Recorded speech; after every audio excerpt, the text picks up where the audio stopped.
I'm interviewing you. So this is my sister Appleluna, and we're going to interview her today. So, Apple. Yes. What is the number one reason reason you despise Raven Halliwell? Because he's a liar. What makes him a liar, girl? Oh, there are many things. First off, him saying that he was ever any part of the teachers on Global Witches. That is bullshit, because the people that were on it when I was on it was you, Luna Thorne, Tata Oriate, Nadia Romanov, Jeannie, of course, Kat, and that the kid came on, the mage or whatever, or the alchemist, right before I left. He came on. I think that's it. I might be missing somebody, but that's pretty much it. He wasn't on it, is my point. But he keeps trying to say that he was, because he's a liar. Trying to claim that his family came from Salem. First off, I don't think any of those people that got hung were witches at all, to be quite honest. If you read the history books, I don't think any of them were. There probably are witches now in Salem, and there probably have been a few, but I think he's a liar. I mean, seriously, I think he's a liar, which is why Kat is who he worships. Because if his family really were witches, he'd be showing, like, his own shit, not Kat's fucking... Never mind. I won't even get into that. I'm just going to insult and get flagged because somebody keeps reporting me. Anyways. If there's one positive thing that you think came out of this, what would it be? Well, he has somehow got me a lot of subscribers, so thank you. The more you keep talking about me and my sister, you're just actually doing the opposite of what you want. So, it's fine with me. He likes to talk on other people's channels about us, and I think that's funny. I don't know. The guy's weird. He's weird. He's gone. Girl, what is your message to the haters? I don't care. I mean, you can hate us. I don't care. I mean, it's your opinion. That's why we're on it. If I cared, I wouldn't be on here. If I was gonna flag everybody and cry about the fact that they didn't like me, you know, like, I've never reported you, Raven. I've never reported any of your videos when you were mad, when you tried to kiss ass, none of them. And by the way, the fact that you make a video saying that you're above all this, my little Buddha, and then all of a sudden you go and you write this stuff about what bitches we are and stuff, you are so fake and phony. You are pathetic. It's really actually quite sad. You are a little 20-year-old kid. A fucking kid. But at the same time, you want to be treated like an adult. So guess what? I'm going to treat you like one. You're a little bitch and I'm coming for you. I swear to God, I do not like you. I told you this already. I don't like you in any way, shape, or form. I think you're fake. I think you're phony. You're a liar. You're a crybaby. And I can't stand you. Go be a victim somewhere else and get out of my fucking life. Amen. Praise Jesus. And Hallelujah. These are just random thoughts that will go through your head. And I'm sure those will get flagged and it'll be taken down, but at least some people will watch it, Raven, before you, like, take it down. So that's all I need. I just need a few people to know what a douchebag you are, and my life's complete. Girl, I know. I know.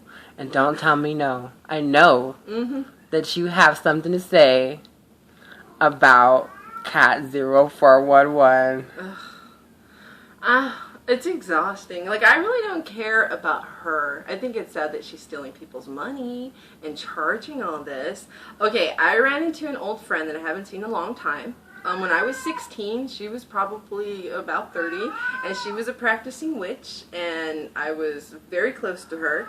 She works right now in Santa Cruz at an actual botanica, and they have classes for $15 to $25 on protection, on magic, on voodoo dolls, but these women have been practicing for 20, 30 years.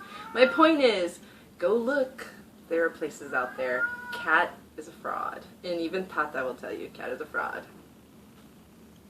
What have you gained from this experience coming in and then coming out of Global Witches? Be very wary of who you learn from on YouTube. They're not everything they're cracked up to be. And if you live anywhere near them, go investigate, you know what I mean? And I mean, go to the local magic shops, because if they really practice, they go there and they get their supplies. Go make friends out in the pagan community, you know, or in the magic community. It's okay to be friends with a Satanist. You get to see a different point of view on things, or a ceremonial magician, or a chaos magician, or whatever. My point is expand, learn, make friends that know about the occult, and expand your horizons. You don't necessarily need a teacher that's going to charge you $2,400 for Raymond Buckland books and go verbatim by it, and give a scholarship. You know, by the way, a scholarship's free. I was thinking about that. Not only is it not accredited, but a scholarship is usually free. So I don't know about the $2,400, but I understand, and this is one thing I want to say, it's different if you're paying all that money and you're getting actual items out of it that cost a lot of money. That's something else, but Raymond Buckland books cost like $8.95. I know, I used to work at Barnes & Noble. Anyways, next. If you could give any advice to any of the little kids that are following after Kat and her teaching or her apprenticeship, if you could give any kind of advice to them, what would it be?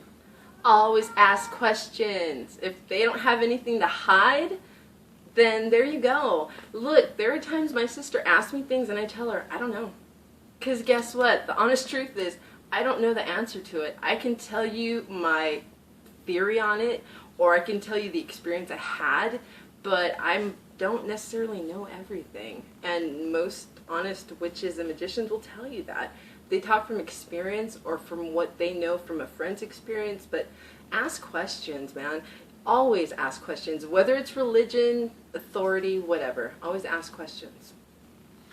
What is your perspective on priestesshood? That's something that's gained and worked up towards. It's not an easy calling. I've never been a priestess, a high priestess, so I don't know what that's like. But I have had friends that have had that title, and it seems to be something that it's worked up towards, you know, depending on the coven. But, you know, it's not anything that you just call yourself. I mean, that's something that's given to you. It's sacred. And, you know, it's given to you by, you know, a priestess. So, I mean, I don't know. That's something, like I said, it's sacred, and I really get offended that people just throw that title around and put it next to them on YouTube, and that means that they're that, because that's not how it goes. But anyways. What do you, or I guess, what is your perspective on the LGBT community in regards to magical practice and paganism and, you know, religious regards? When it comes to transgendered, lesbian, gay, to be honest, I personally think, from my perspective, you guys are very special. And you guys are really connected to both sides, you know, your male and female counterpart, you know, especially if you're going through the transgendered, you know, like what you're going through. You know, that's a process, and you do have both elements with you. And I don't think it lessens anything. I understand that some traditions have their rules, and that's totally, I don't judge that, because that's their ancient tradition. But I do think that if you look around, there are many other traditions and other types of magic that actually honor that, and it's not a problem. So just shop around, just look around, just read. And meet people, and like, I don't know, there are a lot of occultists and famous occultists that were gay and bisexual, so I don't understand what the problem is. I mean, I don't know, it's kind of beyond me, actually. So I don't see why it's a problem now, because now we've come so far ahead it shouldn't even be a thing. But like I said, the older traditions, or the more like the machismo traditions, I want to say, you know what I mean? Like the men kind of rule, I guess maybe in those traditions that is still prevalent. But who knows with time how things may change. And then there are some things that just don't ever change. So you got that too. I have one more question for you. Yes.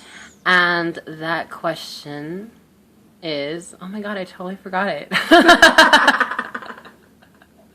Did I smoke weed? Yes. Oh, yes. Okay. No, my question to you was, How do you feel about magical practice and making money, or magical practice and charging for your services? Oh my God, you have to charge. You have to charge, because if you don't charge, everybody and their mother will be coming to you. I mean people that don't even need help. You know what I mean? I'll be honest. I don't have a set scale price where it has to be this. When it comes to my friends, sometimes I read for free. Sometimes they'll make me like little artwork, or like I said before, cupcakes or brownies or whatever, and that's all they can afford, and that's fine with me. Like, I love them. They're my friends. I'll read them regardless, you know what I mean? But when it comes to people that I don't know and they want work from me, I put a lot of energy and time in. I am good. Okay, I am good, and I get results. So I put a lot into it, and it's not cheap, but I will say if somebody is in need and I do a reading and I see they really are in need and they need my help, I try to find a way that I can work with them. You know what I mean? But I do think you should charge, and I just think that's honoring you. It is using your time, it's using your resources, and it's using your energy and supplies, and that all costs money. And you also need to make some kind of profit to keep you going also. So, you know, what I think charging also depends on how good you are and experience. So think accordingly when it comes to charging. Don't go crazy if you're barely learning. You know what I mean? That seems kind of like, don't be charging somebody $40 for a reading if you've only been reading for 6 months or a year, you know? I've been reading for over 20, and a lot of women have been reading for a lot longer than me. Some of these old ladies at the Botanicas have been reading for like 50 years, you know? So like, they're only charging $20. So like, you know, think accordingly. Think accordingly is all I'm trying to say. Well, we have gained a lot of light and a new perspective on who you are. And I'm pretty sure the world is glad to see you. And Thank you. Now exit stage left. ooh, goodbye.